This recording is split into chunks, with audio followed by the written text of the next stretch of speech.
La mer de Chine avec vous, Cyril Payen. Bonjour Cyril. La mer de Chine où les incidents ont tendance à se multiplier. On n'en parle pas forcément tous les jours et pourtant la dernière en date impliquait des bateaux philippins et chinois. Quelle est peut-être d'abord pour commencer l'origine de ces tensions qui s'expriment? Alors ces tensions sont éminemment stratégiques puisqu'il s'agit d'une partie du monde qui est très riche, on va y revenir en ressources naturelles, mais qui confine maintenant au nationalisme. Donc je vous propose déjà de voir ces images qui ont été offertes par la marine philippine. Ça se passe à quelques dizaines de mètres des côtes philippines. On est à des centaines de kilomètres des côtes chinoises et c'est un incident assez violent, vous allez le voir, qui implique donc la marine chinoise avec leurs homologues philippins. Je vous propose de regarder, c'était il y a exactement 24 heures aux Philippines.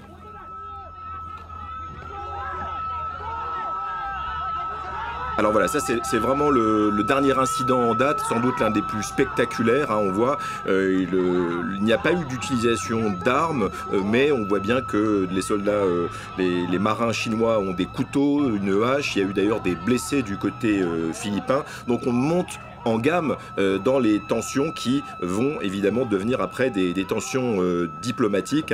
Donc ces images ont été abondamment commentées en Chine et aux Philippines. Le voilà, monsieur Lahache. Voilà, le monsieur Lahache. Voilà, on essaye de faire couler le bateau. Ce n'est pas très sympathique quand on est homologue marin. Donc, suite à cet incident, il y a eu évidemment réaction officielle de la part des Philippines, mais également, et c'est assez rare, une déclaration officielle du ministère des Affaires étrangères à Pékin. Et je vous propose d'écouter justement cette réaction. Alors là, droit dans ses bottes, du porte-parole du ministère des Affaires étrangères, Li Jian, qui va commenter cet incident qui est, je le rappelle, l'un des plus graves incidents de cette succession d'escarmouches qu'il y a eu ces derniers mois dans cette zone. Je vous propose de l'écouter, c'était hier à Pékin. Ces actes des Philippines n'avaient absolument rien à voir avec le réapprovisionnement en produits humanitaires. Des navires philippins ont non seulement tenté d'introduire en douce des matériaux de construction, mais aussi du matériel militaire. Ils ont délibérément percuté des navires chinois. Ces marins philippins ont également jeté de l'eau et lancé des objets sur les forces de l'ordre chinoises. Ces pratiques ont évidemment aggravé les tensions en mer et ont sérieusement menacé la sécurité du personnel et des navires chinois.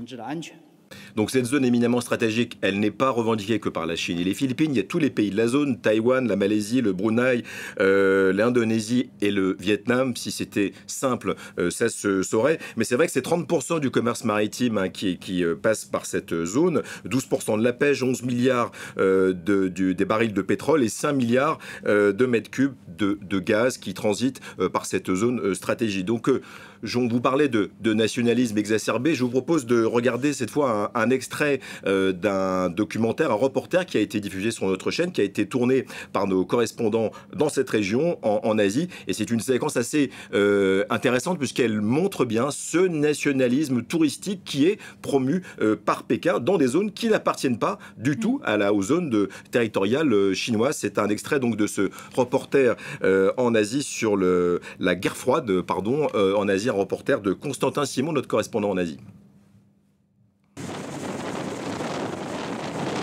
13 heures après avoir quitté le sud de la Chine, les touristes arrivent sur un banc de sable inhabité. L'île de Chuanfu. 2 hectares de sable, un petit paradis d'eau turquoise qui signifie beaucoup.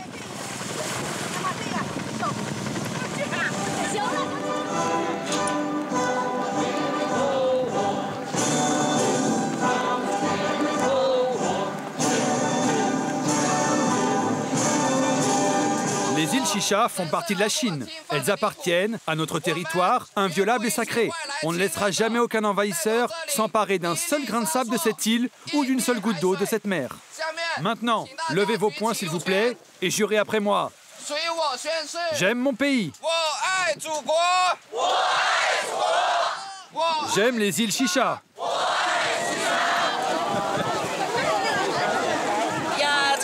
Dans nos manuels à l'école, on m'a appris que ces îles ont une nature abondante. Je rêvais de venir ici.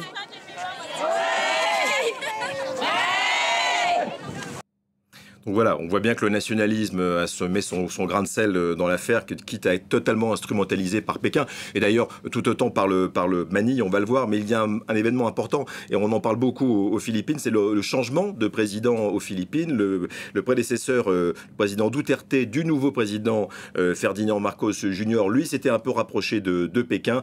Là, vraiment, on rétropédale aux Philippines. Le nouveau président s'est rapproché de Washington, qui regarde cette zone d'influence stratégique extrêmement importante, hein, c'est l'Asie-Pacifique.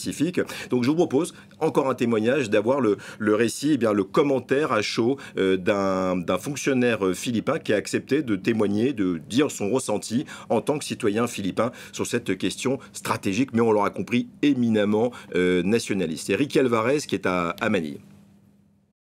Les actes des gardes-côtes chinois dans ces zones contestées sont tout simplement barbares. La mer des Philippines occidentales nous appartient. Elle se trouve directement dans notre zone économique exclusive. Les manœuvres agressives de la Chine mettent à l'épreuve les limites de notre patience. Presque tout le monde aux Philippines s'indigne de ces actes d'agression flagrants qui ont même pénétré dans nos eaux territoriales. Il est difficile de prévoir les conséquences si nos gardes-côtes et notre marine sont confrontés à un nouvel acte d'agression, comme ceux qui ont eu lieu récemment. Néanmoins, nous restons attachés à la diplomatie et nous nous efforcerons de résoudre ces différends de manière pacifique, dans la mesure de nos capacités. Mais qu'il n'y ait aucun doute, nous défendrons nos droits souverains et ferons respecter le droit international.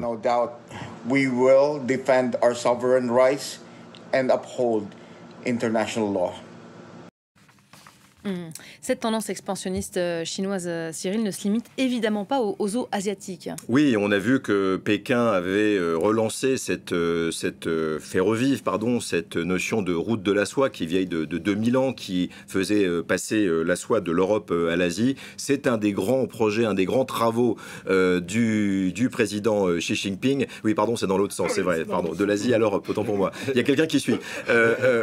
Mais en tout cas, c'est évidemment un des grands travaux important de l'expansionnisme chinois, il n'y a pas d'autre terme. Et donc on va quitter la mer de Chine, on reste en Asie, mais dans un des endroits les plus reculés du monde. On est dans les contreforts de l'Himalaya, près du Tibet. Et là aussi, sur fond de choc des nationalismes, eh bien, ce sont deux puissances nucléaires, cette fois-ci, qui s'affrontent, enfin en tout cas leurs armées. On est sur cette frontière de près de 3500 km qui sépare l'Inde, puissance nucléaire, ultranationaliste, enfin en tout cas menée par un Premier ministre nationaliste, et les soldats chinois. Alors là, ces images datent de quelques mois. On peut voir que la seule exception, c'est qu'en fait, les états-majors ont eu sans doute pris la décision raisonnable de ne pas laisser leurs soldats porter des armes. Mais on voit, c'est d'une violence extrême. On se bat à coups de bâton, on se tape dessus, on se vilipende, parce qu'en fait, l'Inde accuse, dans cet endroit extrêmement reculé, on est sur le toit du monde, eh bien, la Chine là aussi, totalement illégalement, de grignoter du territoire pour des raisons stratégiques. Je rappelle qu'il y a eu quand même en 62 une guerre assez rapide qui a fini en débâcle pour l'Inde, mais une guerre entre la Chine et l'Inde à l'époque, ce n'était pas des puissances nucléaires, donc c'est extrêmement tendu là aussi avec ces images donc qui viennent du Tibet. C'est un endroit aussi qui est extrêmement important pour le président chinois Xi Jinping, puisque là on touche au Tibet. C'est un des endroits importants du Tibet, près de la frontière avec le Bhoutan, et le Tibet est en tout cas le nationalisme tibétain incarné par le Dalai Lama, pour les Chinois, pour le pouvoir chinois, c'est du terrorisme, hein, c'est quelque chose qui est une ligne rouge absolue. Donc tension aussi sur le toit du monde, sur fond d'expansionnisme chinois.